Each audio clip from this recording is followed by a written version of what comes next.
Olá pessoal, meu nome é Walter Brito, sou engenheiro civil, empreendedor e apaixonado por tecnologias. Aqui no InoveDay eu mostro ferramentas de tecnologias aplicadas à construção civil e como gerir obras com inteligência. E nesse episódio eu vou mostrar para você por que a sua obra precisa de dashboards inteligentes. Eu vou contar uma historinha para vocês sobre o astronauta Edgar Mitchell, da missão Apollo 14. Da primeira vez que ele enxergou o planeta Terra de longe no espaço, ele disse que aquele momento foi um momento de epifania.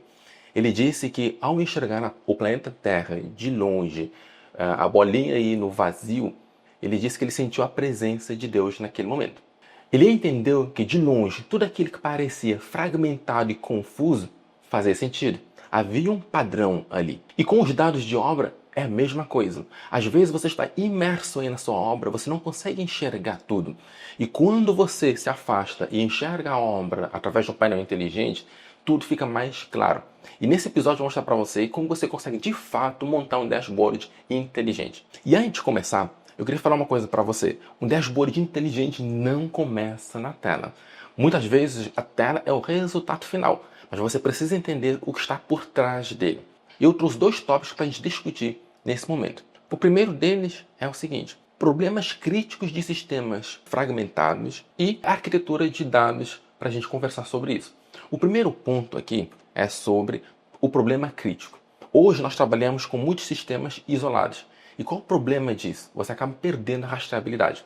Imagina, você fez o orçamento aí no Excel, você tem o planejamento feito no MS Project ou no Primavera, você tem a medição sendo feita em planilhas, você tem vários softwares trabalhando isoladamente. E você pode dizer para mim, não professor, eu pego lá no meu MS Project, eu tenho custo vinculado a ela. Mas se eu perguntar para você, se você clicar no custo, você consegue saber exatamente quais são os itens do orçamento que estão vinculados àquele custo?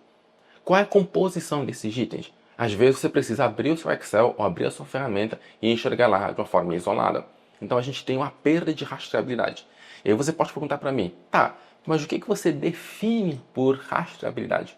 Eu coloquei aqui na tela. Rastreabilidade é você saber, por exemplo, o que foi feito, por quem foi feito, onde, quando, quais foram os recursos utilizados para fazer aquilo e, mais importante, de onde está vindo essa informação.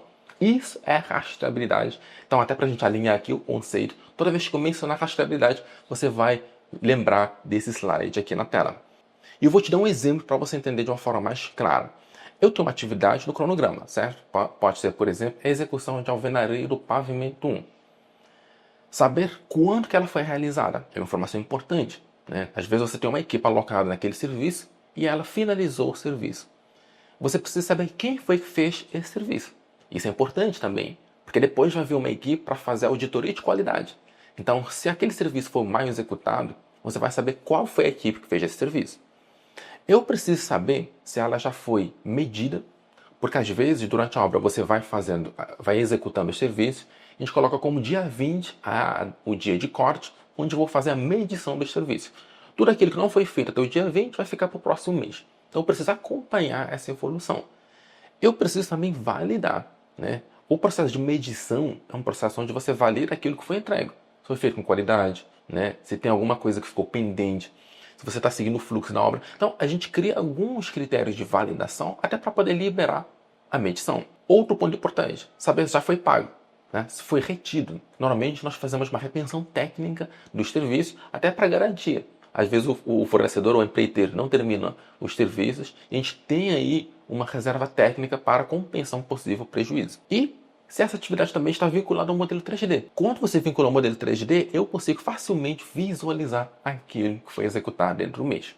Então, aqui são os critérios de rastreabilidade. E para a gente fechar aqui, rastreabilidade é você transformar cada etapa da sua obra em um dado verificável. Ou seja, conseguir verificar os dados. Rastreabilidade é isso, é você ter uma linha de tempo tecnicamente auditável. Isso transforma a forma de você gerir as suas obras.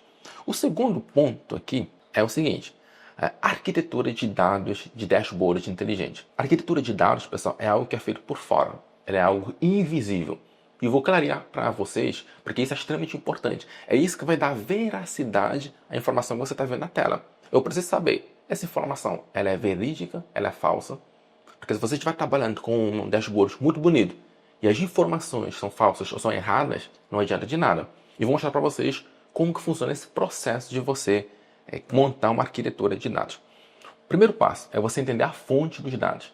Então, as fontes podem ser os modelos BIM, eu posso ter o cronograma, eu posso ter a medição, eu posso ter aqui o diário de obras. Cada informação dessa, ele vem de uma fonte diferente, beleza? Depois disso, eu tenho um processo que é ETL. Eu vou pegar esses dados, eu vou processar, coletar e transformar esses dados. Então, é um processo extremamente importante e muitas vezes nessa etapa você tem perdas de informações. Você fala assim, Walter, não precisa de tudo. Mas às vezes nesse processo você acaba deixando algumas informações de lado e depois vão fazer falta. Mas a próxima etapa aqui é o Data Lake, ou estrutura central, onde esses dados consolidados são armazenados. Né? Só para você entender a lógica. Por exemplo, eu posso ter um banco de dados, listas de obras em andamento, certo? Eu tenho outro banco de dados, que são os orçamentos. Cada obra, eu tenho um orçamento e tenho uma coluna que é o nome da obra, certo? Quando eu vinculo esse banco de dados com a minha lista de obras de andamento, ou minha lista de obras, eu tenho um nome como uma ponte entre esses dados. E aí eu consigo saber, por exemplo, assim, por estado, quantas obras eu tenho naquele estado, aquele município, onde eu tenho uma concentração maior de dados, ou maior de custo de obras. Quando eu abrir, por exemplo, meu ABC global de custos de obras, eu consigo saber assim, esse item que é que eu mais gasto dinheiro, quais são as obras que se aplicam, né? Quais são os estados. Então eu começo a relacionar esses dados. E aí eu preciso armazenar essa consolidação em algum momento, tá? Relacionamento entre os dados. Por exemplo aqui, eu tenho meu modelo BIM. Nesse modelo BIM, através do ID, eu consigo vincular a atividade do cronograma, certo? Eu também tenho itens do orçamento. Eu tenho aqui a medição executada. Então, eu consigo relacionar os meus dados dessa forma, certo? Todos os dados eles têm um relacionamento. E aí, depois eu tenho a questão de governança e versionamento. Gente, toda alteração, eu preciso rastrear essa alteração. Muitas vezes, em projetos, a gente faz um projeto de arquitetura, eu tenho lá as revisões, revisão 1, revisão 2, revisão 3. Tem gente que esquece de colocar as revisões, ou esquece de colocar o que foi feito de alteração. Então, quando eu vou trabalhar em gestão de obras, eu também preciso acompanhar esse histórico, preciso saber quem foi que alterou. E isso me dá toda a questão de governança corporativa para saber de fato quem foi que alterou e ter o histórico de alterações. Outra coisa importante, os níveis de acesso e filtro. Nem todo mundo precisa ter acesso a tudo, certo? Por exemplo, às vezes a gente tem o meu planejamento de obras. Eu pego o planejamento de obras, eu transformo ele numa meta no mês, e a minha equipe, às vezes, da obra não tem acesso àquele planejamento geral. Porque no planejamento geral, eu tenho a minha meta, o que eu faço? Eu crio uma meta mais arrochada para a minha equipe de obras, e eles não sabem a folga que eles têm. Então, eu tenho um controle aqui por nível de acesso. Nem todo mundo da obra também vai ter acesso a todos os dados financeiros, né? Todo mundo tem acesso a tudo aquilo que foi medido. Enfim, eu preciso ter esse controle. E às vezes, por exemplo, você usa o Power BI, e eu vejo que é uma prática comum do mercado não usar a versão paga, você pega um link, você envia esse link para várias pessoas, e quem tiver acesso ao link consegue ter acesso. Mas isso ele gera um risco para você, onde qualquer pessoa que tiver acesso ao link vai conseguir visualizar todos os dados da sua obra. Isso é um perigo. Você precisa fazer esse controle. Para fechar, a arquitetura de dados é uma engenharia invisível. Do jeito que eu falei para você lá no começo. Ele que garante que o gráfico que você está vendo na tela está falando a verdade. E se você não faz isso, você só está pintando dados na tela. Então, eu espero que você tenha entendido a questão do que é crítico para você montar um dashboard inteligente e como que funciona a parte de arquitetura de dados. E vamos entrar agora no segundo bloco, pessoal, que é onde eu vou falar de um tema aqui que vai consolidar tudo aquilo que eu falei para vocês. Dashboard inteligente não apenas informa, ele antecipa, alerta e orienta. E por que eu estou falando isso para vocês? Toda vez que eu montei um dashboard, principalmente dashboards mais complexos, o meu cliente ele falava para mim, Walter, gostei demais disso aqui, mas o que eu percebo? O que eu percebia? Ao passar das semanas, eles iam usando menos, né? A não ser que você crie uma rotina de semanalmente, por exemplo, toda segunda-feira, de vocês sentarem e analisar os dados. Aí vai funcionar muito bem. Caso contrário, ele vai esquecer. E eu vou mostrar para vocês como prevenir disso aí. Para você cumprir esse quesito aqui, você precisa focar em duas coisas. Primeiro, a concepção sobre medidas. né? Cada pessoa ele pode ter um nível estratégico, tático e operacional. Já a gente vai falar sobre isso e você precisa conceber o seu dashboard para cada um desses níveis. E também você precisa criar uns triggers, ou então o que a gente chama de alertas, para gerar uma ação. Eu vou explicar isso também daqui a pouco. Vamos começar pela primeira parte. Concepção sob medida. Como eu falei para vocês, em todos os empreendimentos, você sempre vai ter pessoas com diferentes níveis dentro da organização. Eles podem ter um nível estratégico, tático e operacional. Vamos começar aqui com o nível operacional. Operacional, como o próprio nome já diz, é você que está lá na operação, no dia a dia, na semana. Então você está focado aí, o que é para ser feito a cada dia, a cada semana. Normalmente, quem se encarrega disso é o mestre de obras com a sua equipe, ou então o mestre de instalações, ou encarregado de instalações. Então, eles estão lá na ponta, cuidando do dia a dia da obra. Você, como engenheiro, você está num ponto de vista, você está num local de tático, né?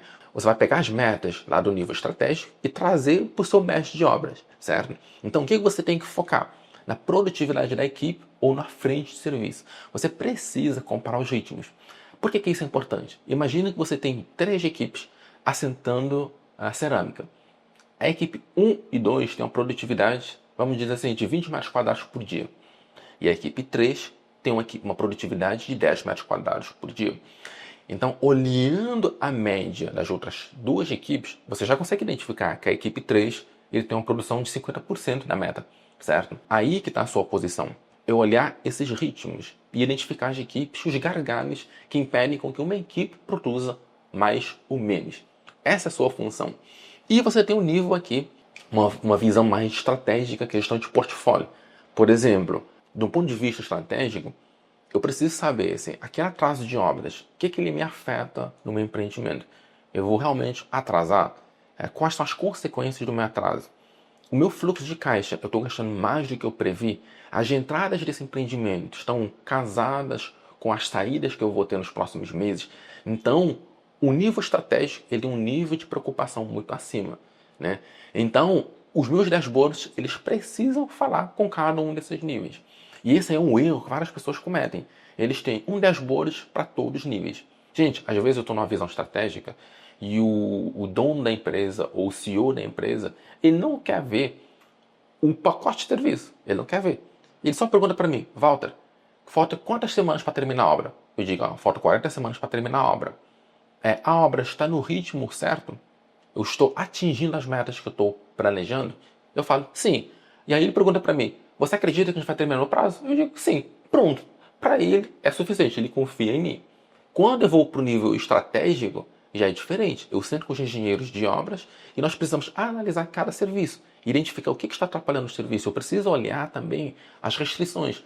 O que eu tenho que liberar ou remover a restrição para que aquele serviço comece no prazo. Então, é um outro nível de reunião. E depois eu chego até para o operacional. Às vezes eu estou andando na obra e eu vou vendo com o mestre as metas que foram passadas para ele, quais são as dificuldades que ele está tendo com mão de obra. Às vezes você tem muita mão de obra ociosa, às vezes você não conseguiu contratar o efetivo. Então, a comunicação é diferente para cada um desses níveis. E você precisa saber disso para poder atender esse público. Então, o ponto principal é que cada envolvido nesse processo consiga acessar a informação com segurança. Esse é o X da questão.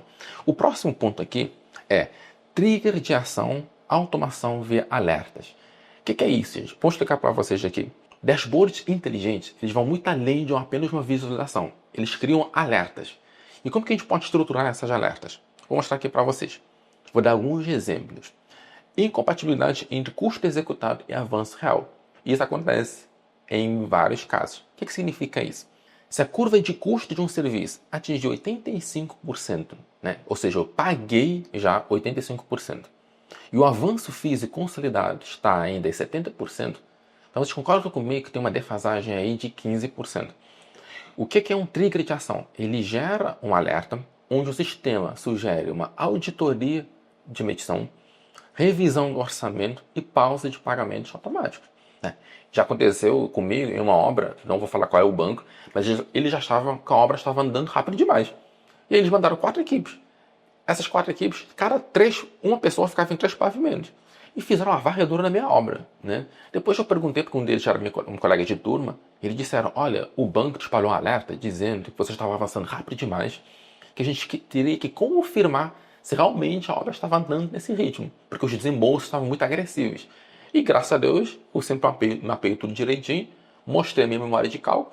A única coisa que eles tiraram foram 50 mil na medição daquele mês. Mas enfim, para mostrar para vocês que às vezes os sistemas eles disparam alertas. E eu preciso criar esses alertas nos meus dashboards. Vou dar para vocês mais um exemplo aqui. Quando você planeja uma obra, eu tenho uma sequência lógica dos serviços. E cada serviço tem as suas predecessoras. E às vezes, né, você tem, por exemplo, lá, o teste de estanqueidade. Eu tenho que fazer esse teste, né, para começar depois o serviço de impermeabilização. Eu fechei a impermeabilização, eu faço o teste de estanqueidade, depois eu faço aí o contrapiso, certo? Mas tem obras que o pessoal não faz o teste de estanqueidade, mesmo estando previsto na sequência, e já começa a fazer o contrapiso. Então o sistema ele pode olhar se uma atividade começou sem a sua predecessora, certo? E já bloquear a medição, né? Ele travar o serviço. Porque, gente, empreiteiros, eles estão com foco em receber o dinheiro deles. E nós precisamos garantir que a técnica seja feita da melhor forma. Então o sistema inteligente ele já consegue te alertar sobre isso. Uma questão um pouco mais complexa aqui, né? Frentes críticas. Imagina, uma atividade atrasou 2 semanas, certo? Consecutivos em relação à sua linha base. E esse serviço ele só andou 5%. Né? Então eu estou combinando 2 semanas de atraso e o progresso físico só andou 5%. Ele pode gerar um alerta de risco de ruptura de prazo. Né? Então isso é uma coisa legal. Você pode colocar alertas desse tipo dentro do seu dashboard inteligente. Então, gente, para a gente fechar aqui o ciclo, um dashboard inteligente, ele não apenas informa, ele interpreta, prevê e recomenda. Esse é o grande lance quando você trabalha com dashboard inteligente. Então, nesse episódio, pessoal, eu mostrei alguns pontos para vocês. Eu espero que vocês tenham gostado desse episódio. Se você gostou, deixa o joinha aqui embaixo, curte, compartilha e se prepara para o próximo episódio. No próximo episódio, pessoal, vamos falar sobre Kanban de serviço.